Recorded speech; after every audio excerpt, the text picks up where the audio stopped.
أشهد أن لا إله إلا الله وحده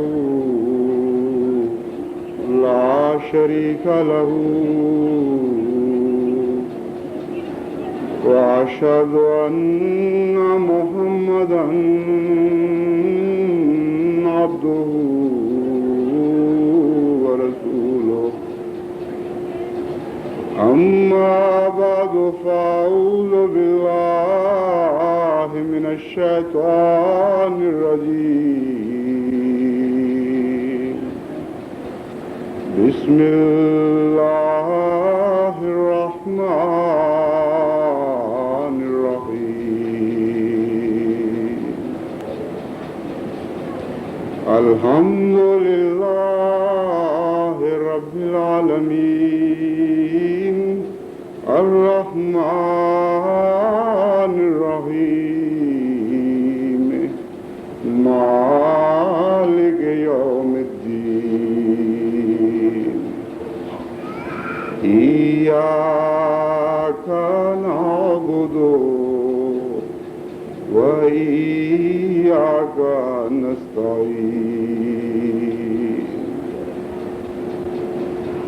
اهدنا الصراط المستقيم صراط الذين أنعمت عليهم غير المغضوب عليهم ولا الضالين.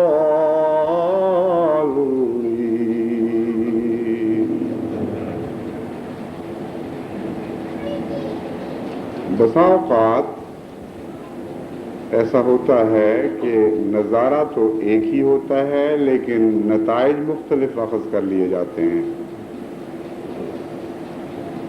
اور بسا اوقات ایسا بھی ہوتا ہے کہ وہ مختلف اخذ کردہ نتائج ایک دوسرے سے بالکل متضاد ہوتے ہیں، اور اتنے متضاد کہ گویا ایک کو دوسرے سے کوئی نسبت نہیں۔ اسی قسم کا واقعہ قرآن کریم کے متعلق ظہور میں آیا جب قرآن کریم کی فصاحت و بلاغت، اس کی شعریت، اس کے نغماتی اثرات، اس کے توازن، اس کی فصاحت و بلاغت سے متاثر ہو کر مختلف نتائج اخذ کیے گئے۔ ظاہر پرست، ظاہر بین آنکھ نے جو تجزیہ نہیں کر سکتی، جو حکمت سے غور نہیں کرتی، اس نے ایک یہ نتیجہ اخذ کیا کہ یہ تو شعر ہے، یہ نتیجہ اخذ کیا بل ہوا شاعر، یعنی محمد مصطفیٰ صلی اللہ علیہ وآلہ وسلم شاعر ہیں، بہت گہرا اثر ہے ان کے کلام میں، بڑے نغماتی اثرات ہیں، فصاحت و بلاغت کا دریا بہہ رہا ہے، یہ تو ہم مانتے ہیں، لیکن نبی ماننا یا یہ کہنا کہ خدا کا کلام ہے یہ ہم تسلیم نہیں کر سکتے۔ شعروں سے مشابہت ہے کلام کو، اور شاعروں سے مشابہت ہے نعوذ باللہ محمد مصطفیٰ کو، جن کی بصیرت کچھ آگے بڑھی 1 انچ یا 2 انچ، انہوں نے اس سے زیادہ یہ کہا کہ شاعر بھی ہیں لیکن اس کمال کے کہ سحر کی حد تک ان کے شعر میں اثر پیدا ہو چکا ہے، سحر مستمر، حیرت انگیز سحری اثرات ہیں اس کلام میں، اور ساحر ہے، جادوگر ہے، اس سے زیادہ ہم نہیں مان سکتے۔ کیوں دھوکہ کھایا ان کی آنکھ نے، اور اس آنکھ نے جو ابو بکر اور عمر اور عثمان اور علی کی آنکھ تھی، اس نے کیوں مختلف نتیجہ اخذ کیا؟ اس لیے کہ وہ ظاہر پرستوں کی آنکھیں نہیں تھیں، وہ غور کرنے والوں کی آنکھیں تھیں، فکر کرنے والوں کی آنکھیں تھیں، وہ ظاہری منظر کو دیکھ کر اس کے پس منظر میں ڈوبنے والی آنکھیں تھیں، اور غور کے بعد نتیجہ اخذ کرنے والی آنکھیں تھیں۔ وہ اس راز کو پا گئیں کہ اگرچہ شعری لحاظ سے بظاہر دونوں میں کوئی فرق نہیں نظر آتا سوائے ادنا اور اعلیٰ کے، بظاہر یوں معلوم ہوتا ہے کہ کلام ہے تو شعر، لیکن اتنے اعلیٰ معیار کا شعر ہے جو سحر کی حد میں داخل ہو گیا ہے، جادوگری کے تک پہنچ گیا ہے. لیکن یہ درست نہیں، اس لیے کہ سحر اور شعر کا رخ مختلف ہوتا ہے اور نبوت کا رخ مختلف ہوتا ہے. نبوت کے تصورات اور افکار کی رو بالکل مخالف سمت میں بہ رہی ہوتی ہے، اور شعر اور جادوگری کی رو بالکل مخالف سمت میں بہ رہی ہوتی ہے. ان کا آپس میں کوئی جوڑ ہی نہیں، کوئی تعلق ہی نہیں. دنیا کا شعر و ادب کا جتنا بھی مجموعہ ہے اس میں ہمیشہ آپ رخ مادیت کی طرف دیکھیں گے، دنیاوی لذات کی طرف اس کا رخ پائیں گے. اعلیٰ حوالے سے بھی بات ہوگی تو بالآخر تان وہیں جا کر ٹوٹے گی کہ انسانی لذتوں کا ماحصل کیا ہے اور ظاہری تسکین کیسے ہوتی ہے. لیکن نبوت کے کلام میں ایک بالکل مختلف رو پائی جاتی ہے. وہ ادنا روزمرہ کی باتیں بھی شروع کرتی ہے تو تان آخر تقویٰ پر اور اللہ کے ذکر پہ ٹوٹتی ہے. وہاں اللہ کے حوالے سے بھی بعض دفعہ بات کی جائے تو تان دنیا پر جا کے ٹوٹتی ہے، شعر و شراب اور کباب پر جا کے بات ختم ہوتی ہے. یہاں ادنا ادنا روزمرہ کی باتیں کی جائیں تو تان جا کر تقویٰ پہ ٹوٹتی ہے، اور پھر ایسی تقویٰ پر جا کر ٹوٹتی نہیں بلکہ تقویٰ کی تان میں تبدیل ہو جاتی ہے جو پھر کبھی نہیں ٹوٹتی. وہ ایسی تان ہے جس کو ابدیت حاصل ہے. اس فرق کی مثال میں آپ کے سامنے رکھتا ہوں. ایک شاعر کہتا ہے، ہر چند ہو مشاہدہ حق کی گفتگو، بنتی نہیں ہے بادہ و ساغر کہے بغیر. یعنی اللہ کا ذکر بھی ہو تو ہمارا ذہن جو بادہ مست ہے آخر پہنچ جاتا ہے بادہ اور شراب کی طرف، اور اس کے حوالے کے بغیر ہم باتیں نہیں کر سکتے. ذکر الہی بھی ہو تو شراب پر جا کر تان ٹوٹ رہی ہے. اور اس کے برعکس قرآن کریم کا اسلوب یہ ہے کہ ادنا روزمرہ کی باتیں پکڑتا ہے اور اللہ تعالیٰ پر جا کر مضمون کو ختم کرتا ہے. اب لباس ہی کو لے لیجئے. دنیا میں یہ جو لباس کا ذکر ہے یہ شعر و ادب میں بھی ملتا ہے اور مذاہب میں بھی ملتا ہے. اور قرآن کریم نے لباس کا جو مضمون باندھا ہے وہ نہ صرف یہ کہ دنیا کے شعروں کے کلام میں نہیں ملتا بلکہ دنیا کے کسی مذہب میں یہ نظر نہیں آتا. میں علم کی بنا پر یہ بات کر رہا ہوں، وہ میرا علم حاوی نہیں، محدود ہے، لیکن جتنا بھی انسانی علم کو دسترس ہو سکتی ہے میں نے غور کیا موازنہ مذاہب کے دوران کہ اس مضمون کی آیت بلکہ ایسی بے شمار اور آیات ہیں جن کے مضمون کی آیت کو کسی الہی کتاب نے چھوا تک نہیں. بائبل میں لباس کا ذکر ملتا ہے، اس طرح انبیاء تھے، فاخرانہ لباس تھے، یہ ہوا وہ ہوا، فلاں بادشاہ نے یہ پہنا ہوا تھا، سلک و مروارید کی باتیں ہیں، اطلس و کمخاب کے قصے ہیں. مگر قرآن کریم لباس کے مضمون کو پکڑتا ہے اور ایک دم اچھال کر اس کو خدا تک پہنچا دیتا ہے. بیچ میں کوئی درمیانی دور ہی نہیں آتا. وہ لباس التقویٰ ذالک خیر، حیرت انگیز کلام ہے. لباس التقویٰ ذالک خیر. کہیں بات کرتا ہے لباس کی ایک دوسرے عبرت کے رنگ میں تو کہتا ہے لباس الجو، بھوک کا لباس.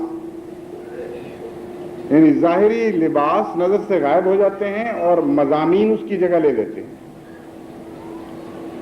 لباس کی ادنا حالت کا بھی ذکر کرتا ہے جو لباس الجو پہ جا کے منتج ہوتی ہے، اور اس کی اعلیٰ حالت کا بھی ذکر کرتا ہے جو لباس التقویٰ پہ جا کے منتج ہوتی ہے. اس مضمون پر میں نے کچھ مختصر بات کی تھی عید کے خطبے میں، لیکن یہ بہت وسیع مضمون ہے. لباس التقویٰ کے معنی کیا ہیں، اس کا جو اصل روحانی مقصد ہے اس آیت کا وہ ایک بہت وسیع مضمون ہے.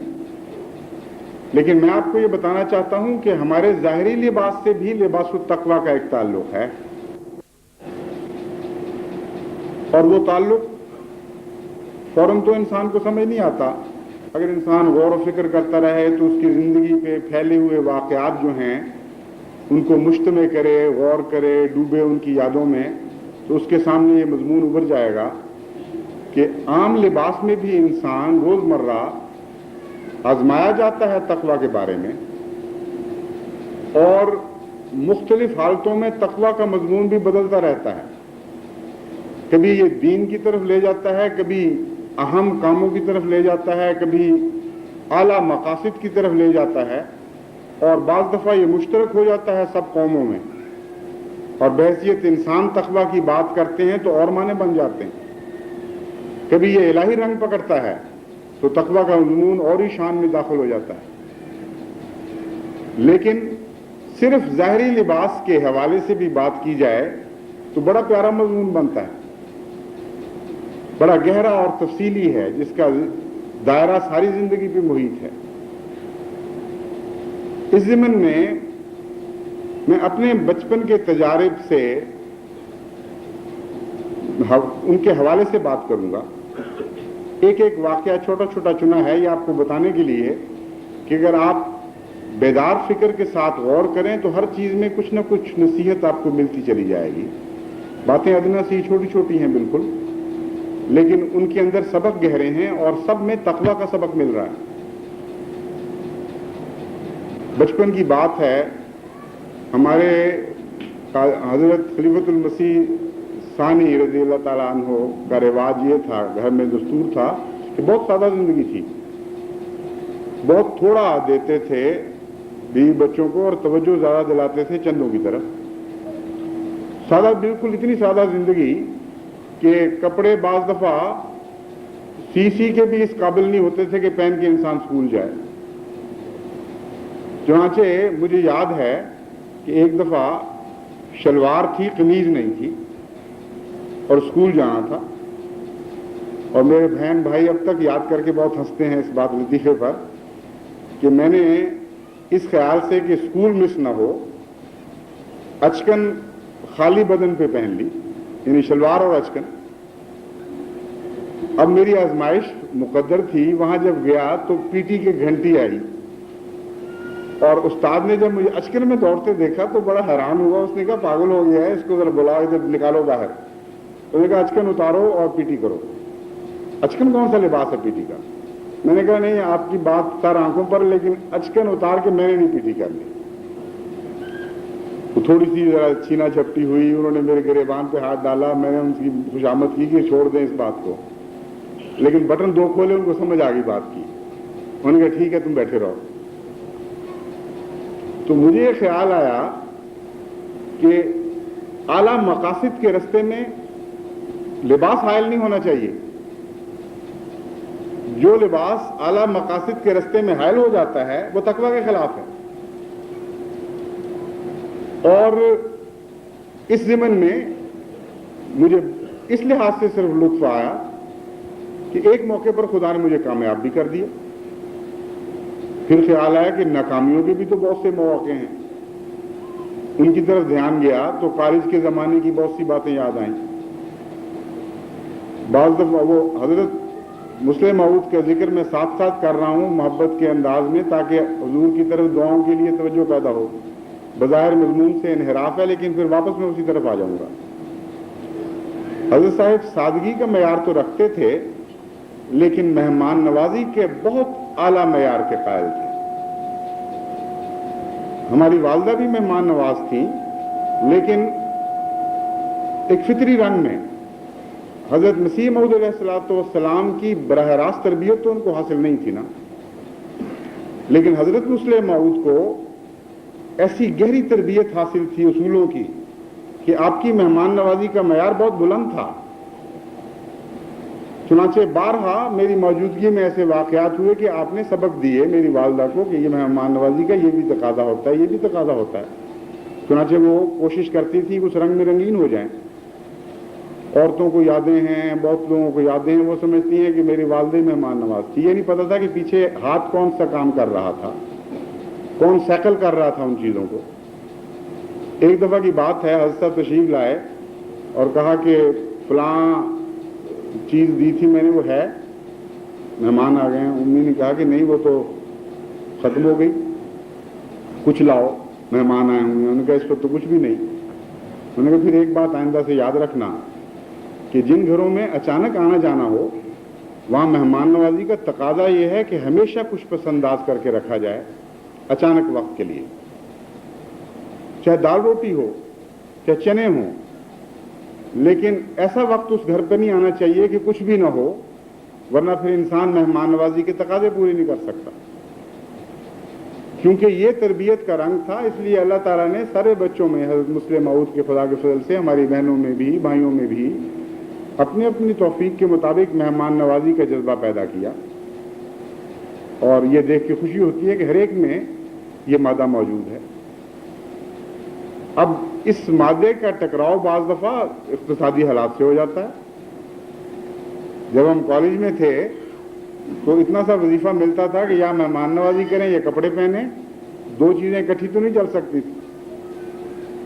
چنانچہ عادتاً فطرتاً تربیت کا اثر تھا کہ دوستوں مہمان جو ہمارے کالج میں آنے جانے والے تھے ان کے ساتھ ایک مہمان نوازی کا نظام چل رہا تھا۔ اکثر میرا پیسہ تو ٹک شاپ چلا جاتا تھا، اور پہننے کے لیے بعض دفعہ کپڑے نہیں ہوتے تھے، شلواریں سیتے تھے تو آہستہ آہستہ وہ پتہ بن جاتی تھی دھل دھل کے، اور سیون سے پھٹنے لگتی تھی۔ تو کئی کالج کی میں نے کلاسیں مس کی اس وجہ سے۔ اب میں نے بعد میں سوچا تو میں ناکام ہو گیا۔ بچپن میں ایک موقع پر کامیاب ہوا، جوانی میں ترقی کرنی چاہیے تھی، مگر میں ناکام ہو گیا۔ لباس کو حائل نہیں ہونا چاہیے تھا میری تعلیم کی راہ میں، اور یہ احساس کمتری تو ہے، یہ حکمت کا احساس نہیں ہے کہ ایک بچہ یا بڑا جو بھی ہو وہ لباس کی وجہ سے اعلیٰ مقصد کے حصول سے ناکام رہ جائے، کہ حصول میں ناکام رہ جائے۔ بے نیاز ہونا چاہیے، ایسی بلند نگاہیں ہونی چاہیے کہ بالکل پرواہی نہ ہو۔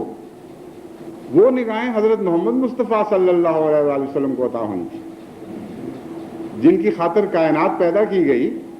حضرت عائشہ صدیقہ رضی اللہ تعالیٰ عنہ بیان فرماتی ہیں کہ بسا اوقات خود بیٹھ کر وہ سوئی دھاگا لے کر وہ کپڑے سی رہے ہوتے تھے، اور بعض دفعہ پیوند پر پیوند لگ رہے ہوتے تھے، اور پھر پیوند پر پیوند کے اوپر بھی پھر پیوند لگ رہا ہوتا تھا۔ عظیم رسول تھا، حیرت انگیز، بالا تھا ان چیزوں سے، بے نیاز تھا۔ اچھے کپڑے آئے وہ بھی پہنے، جھوٹا فقر نہیں تھا، نہ جھوٹا فخر تھا نہ جھوٹا فقر تھا، دونوں سے بے نیاز رسول۔ اچھے کپڑے آئے، بڑے خوبصورت جبے آئے باہر سے، یہ نہیں سوچا کہ میں پہنوں گا تو لوگ کہیں گے او ہو یہ تو دنیا کی چیزیں پہن رہا ہے۔ جانتے تھے کہ اللہ نے یہ زینتیں مومنوں کے لیے پیدا کی ہیں، صرف تقوی ساتھ رہنا چاہیے۔ اگر تقوی کا لباس دنیاوی لباس کے ساتھ ہم آہنگ ہو جائے تو پھر وہ الہی رنگ پکڑتا ہے، ورنہ نہیں پکڑتا۔ ادنا لباس بھی تکبر کا موجب بن جاتا ہے، اگر اس خوف سے پہنے کہ اگر میں نے اعلیٰ پہنا تو لوگ کیا کہیں گے کہ اچھا یہ دنیا دار ہے۔ چیتھڑے پہنے ہوئے ذلیل ہو جاتے ہیں، وہ حقیقت میں انسان کو ہلاکت کی طرف لے جاتے ہیں۔ اگر یہ جذبہ پیدا ہو جائے کہ میں چیتھڑوں میں بڑا بزرگ لگوں گا، میں کم کھاؤں گا تو بڑا اچھا لگوں گا، لوگ کہیں گے بڑا صوفی ہے، بڑا نیک ہے، تو اس کو تو چیتھڑوں نے ہلاک کر دیا۔ اور اگر کوئی اچھا لباس پہن کر فخر سے پھر رہا ہے دنیا کے سامنے، فخر کے مقابل پر اس آزمائش میں مبتلا ہو گیا، اور اپنے غریب بھائیوں پر صرف اس لیے نگاہ تکبر کی ڈال رہا ہے کہ ان کے پاس تھوڑا لباس ہے، میرے چھوٹے درجے کا لباس ہے، میرے پاس اچھے درجے کا لباس، وہ بھی مارا گیا۔ تو لباس التقویٰ رنگ بدلتا رہتا ہے، کہیں یہ غربت میں آزمائش کے لیے آ جاتا ہے آپ کے پاس، کہیں امارت میں آزمائش کے لیے آ جاتا ہے، اور ہر رنگ میں مومن کے لیے امتحان ہی امتحان۔ اس مضمون پر غور کرتے ہوئے اب میں ایک اور طرف آپ کو لے جاتا ہوں، وہ بھی اپنے ایک یاد کے ساتھ وابستہ قصہ ہے، اسی کے حوالے سے میں چند باتیں آپ سے عرض کرتا چلا جاؤں گا۔ جب میں انگلستان گیا تو وہاں میں نے انگریزی لباس پہنا، عام سادہ لباس جو تھا ہمارا پاکستانی، وہ وہاں میرے نزدیک چل ہی نہیں سکتا تھا، بڑی مصیبت ہے سنبھالنا۔ اب کون شلواروں کو مایا دے اور استریاں کرے، اور مہنگا بھی بڑا پڑتا تھا، اور میں نے کوئی بات نہیں کی اس میں۔ میں سمجھتا تھا کہ اس کو پہن کے لوگ مجھے گناہگار سمجھتے ہیں کیا فرق پڑتا ہے. میں نے پہنا. جب واپس آیا تو کسی نے یہ کان میں بات پھونکی کہ اب تم پاکستان جا رہے ہو اور اب پہنچو گے, وہاں استقبال ہوں گے, یہ ہوگا وہ ہوگا, اب تم شلوار قمیض پہن لو اور اچکن پہن لو. میں نے کہا اب تو نہیں میں پہنوں گا. اگر یہ لباس میرے لیے گناہگاری کا لباس تھا تو اس گناہگاری کا علم ہونا چاہیے پھر ساروں کو. یہ تو عجیب بات ہے کہ بارڈر بدلنے سے لباس بدل جائیں.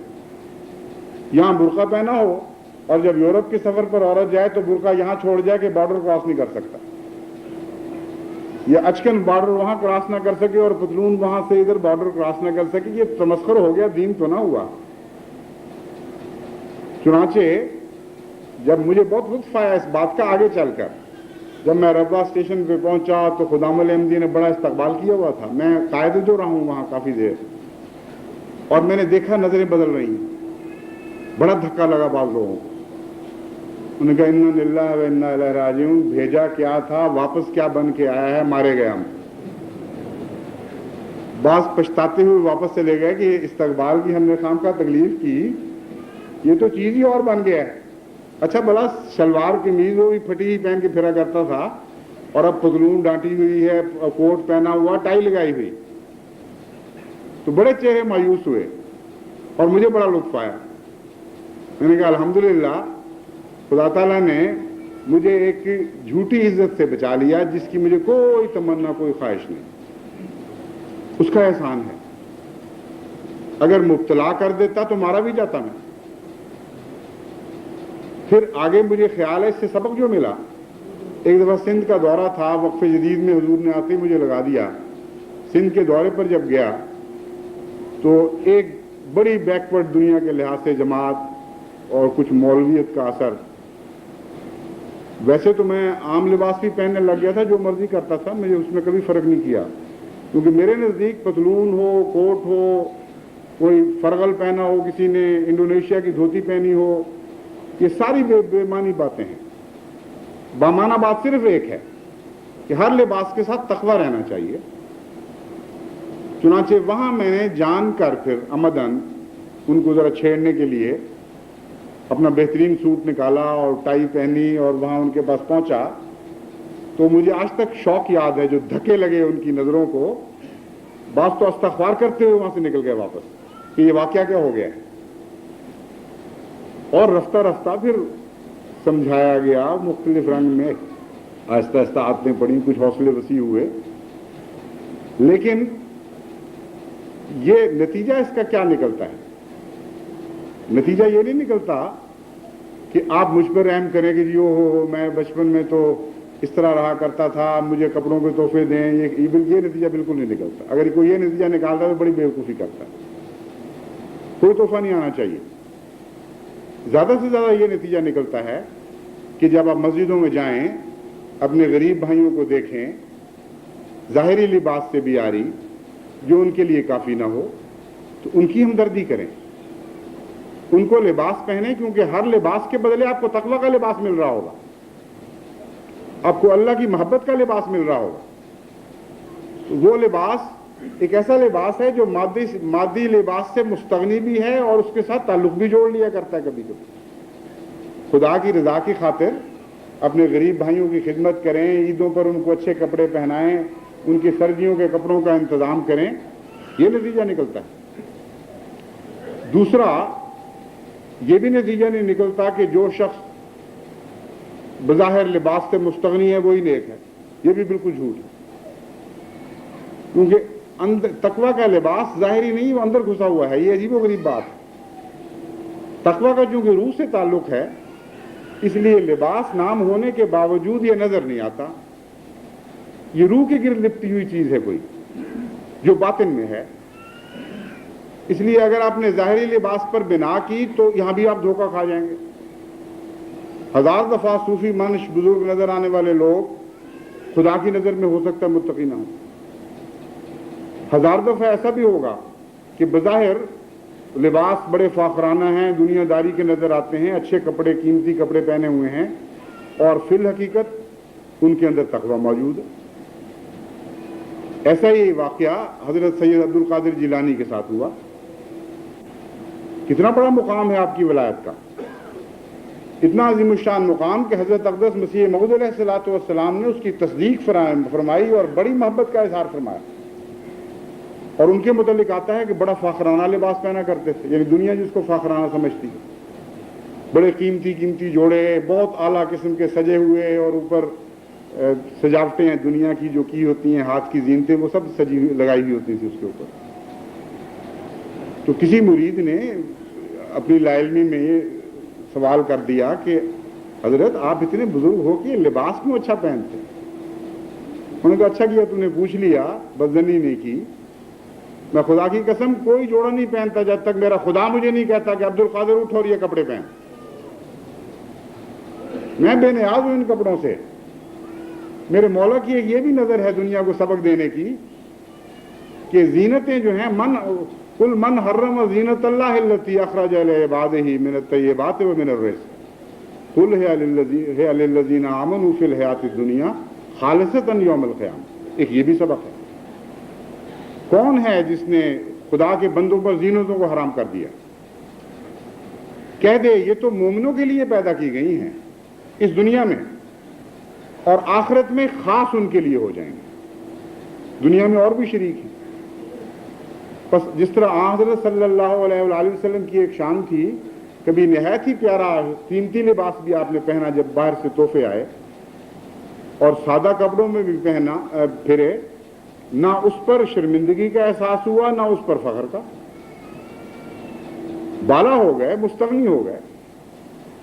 تو تقویٰ کا ایک یہ سبق ہمیں ملا کہ انسان حسب ضرورت اچھا بھی پہن سکتا ہے, برا بھی پہن سکتا ہے. اس کے نتیجے میں ہم اگر یہ فیصلے کریں گے کہ فلاں متقی ہے اور فلاں غیر متقی, تو بالکل جھوٹ بول رہے ہوں گے. احمقانہ بات ہوگی, وہاں دخل دیں گے جہاں ہمارا دخل دینے کا کام کوئی نہیں, ہمارا تعلق ہی کوئی نہیں, ہمیں علم ہی کوئی نہیں. تو لباسوں پہ سے کیوں فیصلہ کرتے ہیں؟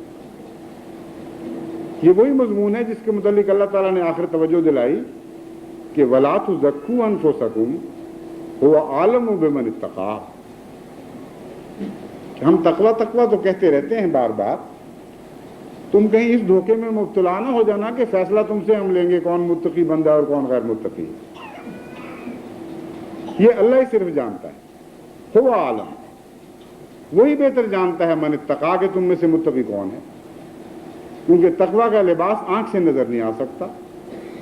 وہ ایک روحانی مسئلہ ہے جس کو خدا کی آنکھ صرف دیکھتی ہے.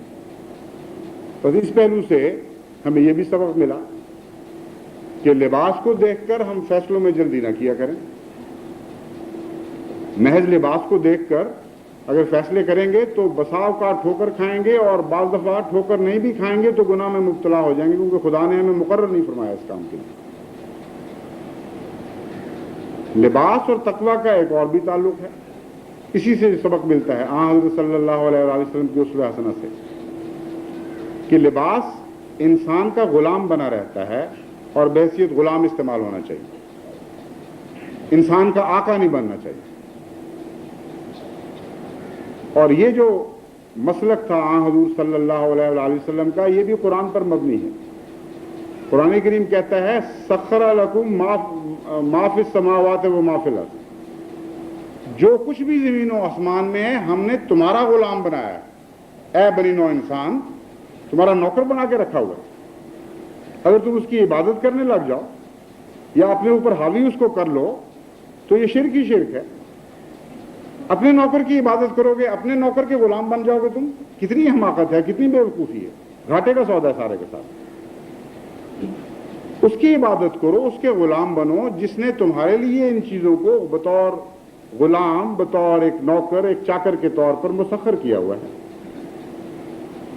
تو ہمیشہ جب ایسا لباس کوئی انسان پہنے جس کو دیکھ کر یوں محسوس ہوا ہو کہ وہ لباس کے ساتھ لٹکا ہوا ہے, تو وہاں طبیعت میں ایک انقباس پیدا ہو جاتا ہے, طبیعت مقدر ہو جاتی ہے, رحم آتا ہے. یہ تو نہیں آدمی فیصلہ دے سکتا کیونکہ اس کا مقام نہیں ہے کہ یہ غیر متقی ہے. ہو سکتا ہے کچھ اور بات ہو, لیکن وہ شخص خود ضرور جان سکتا ہے جس کی یہ کیفیت ہے. اس لیے میں آپ کو یہ نہیں کہہ رہا کہ آپ دوسروں کے لباس دیکھ کر یہ فیصلہ کیا کریں کہ وہ لباس کا آقا ہے یا لباس اس کا آقا ہے. میں یہ کہنا چاہتا ہوں کہ اپنے لباس کے بارے میں ہمیشہ یہ فیصلہ رکھا کریں اور بڑی باریک نظر سے مطالعہ کیا کریں اپنے نفسیاتی پس منظر کا کہ آیا آپ لباس کے غلام بن رہے ہیں یا لباس آپ کا غلام بن رہا ہے. آپ وہ ہینگر ہیں جس کے اوپر ماڈل کے طور پر لباس لٹکائے جاتے ہیں یا وہ انسان ہیں جن کی زینت کی خاطر وہ لباس بنائے جاتے ہیں. اگر یہ اپنا زاویہ نگاہ درست کر لیں تو آپ کا ظاہری لباس بھی متقیانہ ہو جائے گا، وہ بھی صحیح ہو جائے گا. ان سب باتوں کو ملحوظ رکھنے کے بعد پھر اگلا قدم آتا ہے، یعنی تقویٰ کے لباس کی حقیقت کیا ہے. تقویٰ کے لباس انسان کی ہر خامی کو ڈھانپ لیتا ہے اور تقویٰ کے مطابق ہی انسان کو زینت ملتی ہے. تقویٰ کا لباس نہ ہو تو جہاں جہاں سے یہ لباس نہیں ہوگا وہاں وہاں سے بدن ننگا ہو جائے گا. وہ دھوپ کا بھی شکار ہوگا روحانی لحاظ سے اور سردی کا بھی شکار ہوگا اور خدا والوں کی نظر میں وہ چیتروں میں ملبوس ایک شخص پھر رہا ہوگا. جتنا یہ لباس کامل ہوتا جائے روحانی بدن ڈھکتا چلا جاتا ہے اور زینت عطا ہوتی چلی جاتی ہے. چنانچہ قرآن کریم نے فرمایا خذوا زینتکم عند کل مسجد کہ دیکھو جب مسجدوں میں جایا کرو تو اپنی زینت ساتھ لے کے جایا کرو. کیا زینت سے مراد ہے؟ دنیا کی زینت نہیں، وہ ایک ثانوی معنی ہے اس کی. تقویٰ کا لباس پہن کے جایا کرو، محض للہ سفر کیا کرو مسجد کی طرف، ہر قدم پر دعائیں کرتے ہوئے جاؤ، توفیق مانگتے ہوئے جاؤ کہ خدا تعالیٰ مسجد سے تمہیں نیکی عطا کرے، ریاکاری سے بچائے. تو مجھے خیال آیا کہ ساری دنیا کے احمدیوں کو بتانے کی ضرورت ہے، یاد دہانی کی ضرورت ہے کہ ظاہری طور پر تو وہاں مختلف بھیسوں میں لوگ آئیں گے، بھانت بھانت کی بولیاں بولنے والے، بھانت بھانت کے لباس میں ملبوس. کوئی انڈونیشیا سے آ رہا ہوگا، کوئی امریکہ سے آ رہا ہوگا، کوئی پاکستان سے آ رہا ہوگا، کسی نے پگڑی پہنی ہوگی، کسی نے ٹوپی، کسی نے ہیٹ. اور جب وہاں اکٹھے ہوں گے تو آپ کو اس وقت محسوس ہوگا کہ لباس میں فخر کا کوئی سوال ہی نہیں. فطری تقاضے ہیں مختلف قوموں کے، اور نہ وہاں پگڑی فخر کا موجب رہے گی، نہ ٹوپی ذلت کا موجب، نہ ہیٹ کسی قسم کی افضلیت کا موجب بن رہے گا، فضیلت کا موجب رہے گا، نہ ننگے سر ہونا ہی کوئی معیوب بات نظر آئے گی. قومیں مختلف رنگ میں، کوئی افریقن لباس پہن کے آئے گا، کوئی امریکن، کوئی انڈونیشین، کوئی جاپانی. کیا چیز ہے جو قدر مشترک ہے جس نے احمدی کو ایک رنگ دینا ہے؟ وہ لباس التقویٰ ہے. اس لیے یونیفارم اپنی لے کے جانا نہ بھولیں، کیونکہ یونیفارم کے بغیر قومیں حسین منظر پیش نہیں کیا کرتی. یونیفارم اجتماعی زندگی کا لازمی حصہ ہے، اور خدا تعالیٰ نے ایک ایسی یونیفارم آپ کو عطا فرما دی جو ہر ظاہری یونیفارم سے آزاد ہو چکی ہے، اور وہ تقویٰ کا لباس ہے. احمدی اپنے تقویٰ سے پہچانا جائے. کسی رنگ میں ملبوس ہو، کوئی زبان بول رہا ہو، دیکھنے والی نگاہیں جان جائیں، معلوم کر لیں کہ یہ متقی لوگ پھر رہے ہیں، یہ ہم سے مختلف قوم ہیں، یہ خدا کے بندے ہیں، خدا کی طرف سے آئے ہیں، خدا کی خاطر آئے ہیں اور خدا کی طرف بلانے آئے ہیں. یہ وہ اہم بات تھی جس کی طرف توجہ دلانا چاہتا تھا. سوچا تو آہستہ آہستہ مضمون پھیلتے پھیلتے کہیں سے کہیں نکل گیا. میں نے کہا چلیں اپنی سوچ میں آپ کو بھی شامل کر لوں، یہ جو سیر میں نے کی ہے آپ کو بھی اس میں ہم سفر بنا لوں، کیونکہ اسپین کا سفر بھی ہم میں سے بہت سے اکٹھے کریں گے. تو ان باتوں کو ملحوظ رکھتے ہوئے لباس التقویٰ کو پیچھے نہ چھوڑ جائیں. دوسری بات ان لوگوں کے متعلق میں کہنی چاہتا ہوں جو پیچھے رہ جائیں گے. ان میں سے بات بڑا دکھ محسوس کر رہے ہیں، بڑے دردناک خط آ رہے ہیں مجھے، تڑپ رہے ہیں کاش ہم بھی وہاں جا سکتے اور ہم نہیں جا سکتے، دعاؤں کے لیے لکھ رہے ہیں. ان سب سے میں کہتا ہوں کہ آپ زمان و مکان سے بالا ہو چکے ہیں. جس کا تعلق رب سے جڑ جائے، جو زمان و مکان سے بالا ہے، اس کے بندے بھی بسا اوقات زمان و مکان سے بالا ہو جائے گا. یہ وہ مقام ہے، اگر تقویٰ کا لباس آپ یہاں پہن لیں تو ہو سکتا ہے جسم آپ کا شریک نہ ہو، آپ کی روح وہاں مسجد میں شریک ہو رہی ہو خدا کے نزدیک. اور ایسے واقعات ہو چکے ہیں تاریخ اسلام میں. ایسے ایسے عظیم الشان واقعات ہیں کہ انسان کی عقل دنگ رہ جاتی ہے. اور آپ گواہ ہیں سب سے زیادہ اس بات کے، جو یہاں اس وقت احمدی بیٹھے ہوئے ہیں اور وہ بھی جو یہاں نہیں بیٹھے ہوئے. قرآن کریم گواہ ہے کہ آپ گواہ ہیں اس بات کے. قرآن کریم فرماتا ہے لما یلحقوا بہم، ایسے لوگ آنے والے ہیں کہ جو زمانی لحاظ سے بھی نہیں ملے اور مکانی لحاظ سے بھی نہیں ملے، مگر خدا گواہی دیتا ہے کہ محمد مصطفیٰ کے صحابہ میں ان کا شمار ہوگا. اب بتائیے، اسپین تو پھر بھی گر پڑ کے پہنچ جائیں گے، کوئی واپس 1400 سال بھی جا سکتا ہے، اس مکے میں جا سکتا ہے جہاں محمد مصطفیٰ پھرا کرتے تھے اور دکھ اٹھایا کرتے تھے اپنے رب کی خاطر. اس مکے میں جا سکتا ہے جہاں بلال گھسیٹے جاتے تھے گلیوں میں پتھریلی زمین پر. کوئی نہیں جا سکتا. اس مدینے کی سیر نہیں ہو سکتی جو وہ مدینہ تھا. ظاہری طور پر اینٹ پتھر کے ان شہروں کی سیر تو ہو سکتی ہے، اس لیے ناممکن بات نظر آتی ہے. مگر قرآن کریم فرماتا ہے کہ وہی خدا ہے جو دوبارہ پھر ایسے واقعات پیدا فرما دے گا کہ آنے والی نسلیں جن کا زمانی لحاظ سے بھی بودھ ہوگا اور مکانی لحاظ سے بھی بودھ ہوگا اور قومی لحاظ سے بھی بودھ ہوگا اور نسلی لحاظ سے بھی بودھ ہوگا. لما یلحقوا بہم جب خدا کہتا ہے تو ہر چیز کٹ گئی، لیکن ایک چیز نہیں کٹی ان کی روح کے جذبات عشق جو محمد مصطفیٰ سے ان کو ہیں، وہ جذبات ان کو ایسے پر عطا کریں گے جن کے نزدیک میں جن کی طفیل وہ محمد مصطفیٰ کے قدموں میں حاضر ہو جائیں گے. اور خدا آج گواہی دے رہا ہے کہ ایسی قوم آنے والی ہے. لما یلحقوا بہم، ابھی تک تو نہیں آئے لیکن ہو جائیں گے، مل جائیں گے حضور اکرم کے غلاموں کے ساتھ. تو وہ خدا جو زمان و مکان سے بالا خدا ہے، جب اس کی تقدیر پر راضی ہو جاتا ہے انسان، جب اس کی رضا کے سامنے سر تسلیم خم کر دیتا ہے، تو اس کو بھی خدا ایک زمان و مکان سے بالا کیفیت عطا فرماتا ہے. دور بیٹھے اس کے حج ہو جاتے ہیں، بغیر ملے صحابی بن جایا کرتا ہے. اس کو توفیق نہیں ملی اگر حضور اکرم کی خدمت میں حاضر ہو کر سلام کرنے کی، تو ایسا بھی ہوتا ہے کہ محمد مصطفیٰ کا سلام اس تک پہنچ رہا ہوتا ہے. یہ ہے لباس التقویٰ کا نتیجہ. عظیم الشان نتائج عطا ہوتے ہیں اس لباس سے. بس پیچھے رہنے والوں کو غم کیا ہے؟ مجھے تو دعا کی تو ان کے درد کی وجہ سے توفیق ملتی ہے، لیکن تعجب بھی ہوتا ہے کہ وہ کس بات پہ رہے ہیں. کیا پتہ ایسے جانے والے ہوں جن کو وہاں کی لذتیں، وہاں کی سیریں زخمی کر دیں، ان کے جانے کی نیتیں اور ہوں، واپس فائدہ اٹھانے کی بجائے نقصان اٹھا کر آ رہے ہیں. ایسا بھی تو ہو سکتا ہے. ابتلا بھی تو وہاں بڑے ہیں. نیتوں میں یہ بات شامل ہو کہ چلو اسپین کی مسجد تو ہے، سیر بھی خوب ہوگی. اگر مسجد کی سیر کا مقصد بالا ہے تو یہ چیزیں تو مل ہی جاتی ہیں، ان سے انکار نہیں ہے.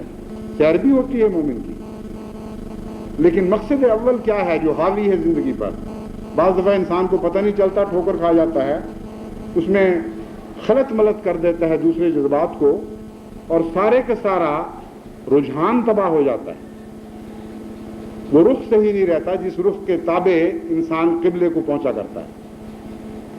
تو ان لوگوں کے سامنے بھی تو بیچاروں کے سامنے بڑے بڑے ابتلا ہیں، جانے والوں کے سامنے.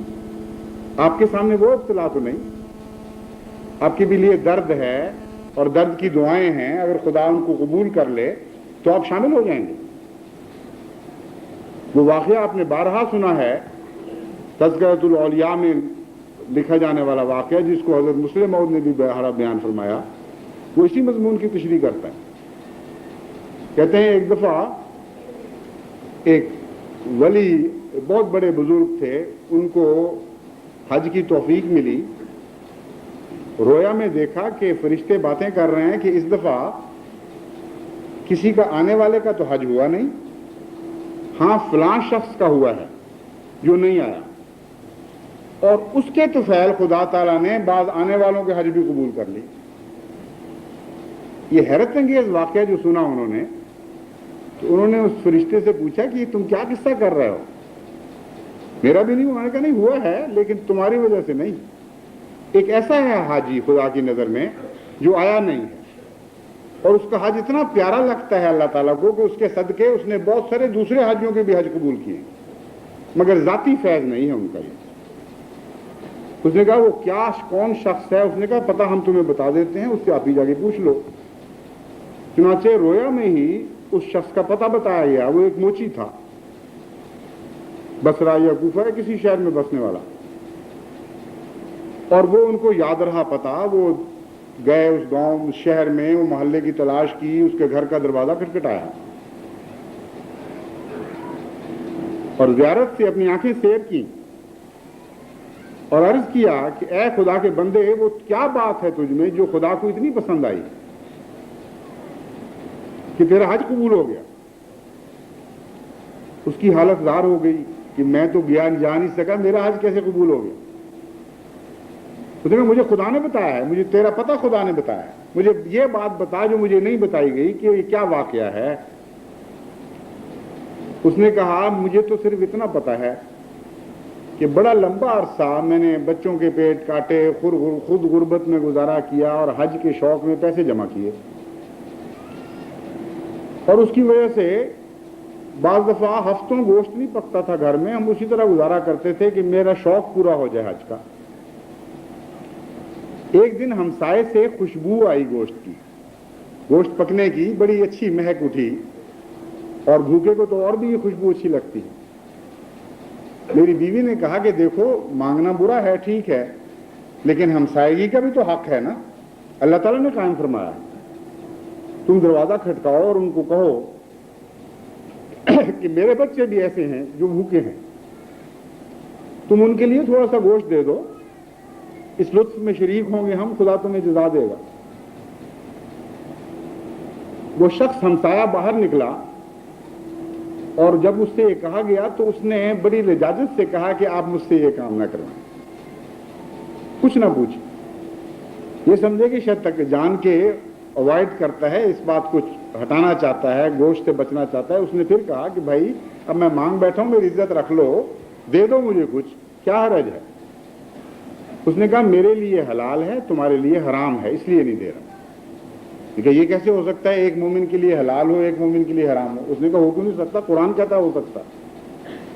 قرآن کریم میں آتا ہے کہ جب بھوک کی یہ حالت پہنچ جائے کہ فاقے کر رہے ہو تو سور بھی حلال ہے تمہارے لیے، کیونکہ زندگی کو فوقیت دی جائے گی خدا کی نظر میں، اس وقت حلال و حرام کے قصے اٹھ جاتے ہیں۔ تو مجھے اور میرے بیوی بچوں کو اتنے فاقے تھے کہ وہ وقت آ گیا تھا جب حرام و حلال کی قید خدا نے ہم سے اٹھا دی۔ اس وقت میں باہر نکلا تو ایک مرا ہوا گدھا دیکھا، اس کا گوشت کاٹا ہے جو میں نے پکایا ہے۔ اب تم کہتے ہو کہ ہم دونوں کے لیے کس طرح ایک حکم نہیں ہے، الگ الگ حکم ہے ہمارے۔ کہتے ہیں میرا دل ہل گیا، زلزلہ برپا ہو گیا میرے دل۔ اس موچی نے بتایا، میں نے کہا اے خدا میری ساری عمر کی محنتیں رائے گاں گئیں جبکہ میرا ہمسایہ بھوکے مر رہا تھا، اس حج کا کیا فائدہ؟ وہ حج میرے کس کام آئے گا اگر ہمسایہ گواہ ہو جائے گا مجھ پر کہ میں انسانیت کے ادنا مقام پر بھی فائز نہیں۔ اس نے جو پونجی تھی اٹھا کے اپنے ہمسائے کو دے دی اور حج کا ارادہ ترک کر دیا۔ عالم الغیب خدا ہے، زمانوں سے بھی آزاد ہے، مکان سے بھی آزاد ہے۔ بیت اللہ اس کے گھر پہنچ گیا اس دن، جس دن اس سے یہ واقعہ ہوا۔ خدا وہاں چلا آیا کہ اے بندے تیری روح میرا طواف کرتی ہے، تو دنیا کی قیدوں سے آزاد ہے، میں تیرا حج قبول کرتا ہوں، میں لبیک کہتا ہوں تیری آواز کے اوپر۔ یہ واقعات بھی دنیا میں ہو جایا کرتے ہیں۔ تو پیچھے رہنے والے سے میں کہتا ہوں کہ دعائیں کریں اور موجیں کریں، بے نیاز ہو جائیں ان باتوں سے کہ وہ جا سکتے ہیں کہ نہیں جا سکتے۔ تقویٰ کا لباس اوڑھ کر یہیں اس مسجد کا طواف کریں جس مسجد کے طواف کے لیے کچھ لوگوں کو جسمانی طور پر جانے کی توفیق ملے۔ دعاؤں سے مدد کریں، اہل اسپین کے لیے دعا کریں، ان مقاصد کے اعلیٰ تر ہونے کے لیے دعائیں کریں۔ اللہ تعالی ہمارے ساتھ ہو، ہمیں توفیق عطا فرمائے۔ جو جا سکے ہیں ان کی نیکی بھی قبول ہو، جو نہیں جا سکے ان کی بھی قبول ہو جائے۔ خدا کی راہ میں یہ منظر ہم دیکھیں